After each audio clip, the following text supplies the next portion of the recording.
NRS হাসপাতালে চিকিৎসায় গাফিলতির অভিযোগ, মুখ্যমন্ত্রীর নির্দেশে গঠিত 4 সদস্যের তদন্ত কমিটি। শতাব্দী দাস অন্তঃসত্ত্বা অবস্থায় শুক্রবার ভর্তি হন এনআরএসে। অভিযোগ, রাতে প্রসবের পরই সদ্যজাতের মৃত্যু হয়। ঘটনায় কর্তব্যরত চিকিৎসক এবং নার্সদের গাফিলতির অভিযোগে সরব শতাব্দীর পরিবার। হাসপাতালের সুপারের কাছে এ বিষয়ে লিখিত অভিযোগ জানানো হয়েছে। পাশাপাশি হাসপাতাল কর্তৃপক্ষের বিরুদ্ধে এন্টালি থানাতেও অভিযোগ দায়ের করেছে পরিবার। এনআরএসের সুপার শাশ্বতী মজুমদার জানিয়েছেন, অভিযোগের প্রেক্ষিতে তদন্ত শুরু হয়েছে। কেউ দোষী প্রমাণিত হলে তাকে শাস্তি দেওয়া হবে। ঘটনার পরই মুখ্যমন্ত্রীর নির্দেশে হাসপাতালে যান শিশু মৃত্যু রুখতে গঠিত টাস্ক ফোর্সের চেয়ারম্যান ত্রিদীপ বন্দ্যোপাধ্যায় এবং এনআরএস রোগী কল্যাণ সমিতির চেয়ারপারসন শশী পাঁজা। সুপারের সঙ্গে বৈঠকের পর তারা জানিয়েছেন, ঘটনার নিরপেক্ষ তদন্তের জন্য 4 সদস্যের কমিটি করা হয়েছে। তদন্ত কমিটির প্রধান স্বাস্থ্য দফতরের বিশেষ সচিব পার্থজিৎ বন্দ্যোপাধ্যায়। কমিটিতে রয়েছেন কলকাতা মেডিকেল কলেজের অধ্যক্ষ তপন লাহিড়ী, সাগর দত্ত মেডিকেল কলেজের অধ্যক্ষ দেবাশিস ভট্টাচার্য এবং আরজি করের স্ত্রীরোগ বিভাগের প্রধান শিবার্জুন ঘোষ। 48 ঘন্টার মধ্যে গোটা ঘটনার তদন্ত করে রিপোর্ট জমা দিতে বলা হয়েছে এই কমিটিকে।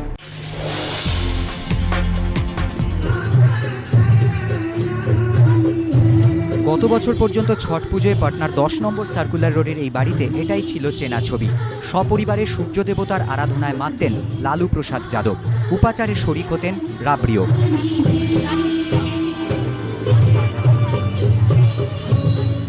কিন্তু এবার আর সে আড়ম্বর নেই। থাকবেই বা কি করে? গৃহকর্তাই যে জেলে, তাই নম করে এবারের পুজোটা সারেন লালু ঘরণী। তবে পুরনো অভ্যাস কি এত সহজে বদলানো যায়? তাই ছটে সশরীরে না থেকেও থাকলেন লালু, তবে ফ্লেক্স বন্দী হয়ে।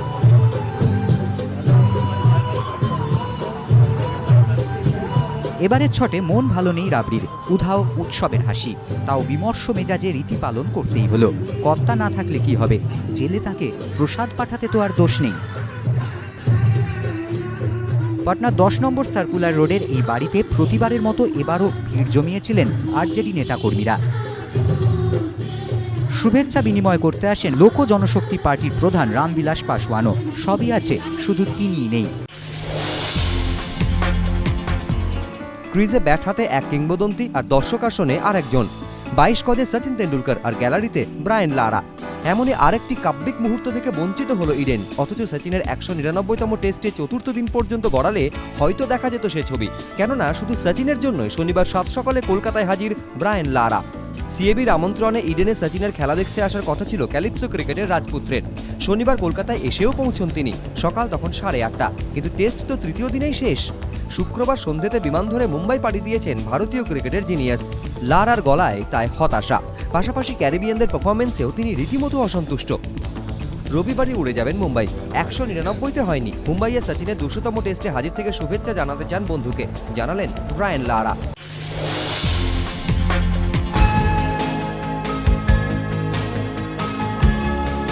কলকাতার অতিথি, বাঙালি খাবার চেখে দেখবেন না তাও কি হয়?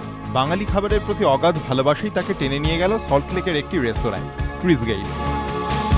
তাড়িয়ে তাড়িয়ে খেলেন চিংড়ির মালাইকারি। প্রথমে কাঁটা চামচ দিয়ে চিংড়ির মালাইকারি বাগে আনতে রীতিমতো কষ্ট হচ্ছিল বইকি। শেষমেশ হাতই লাগাতে হলো।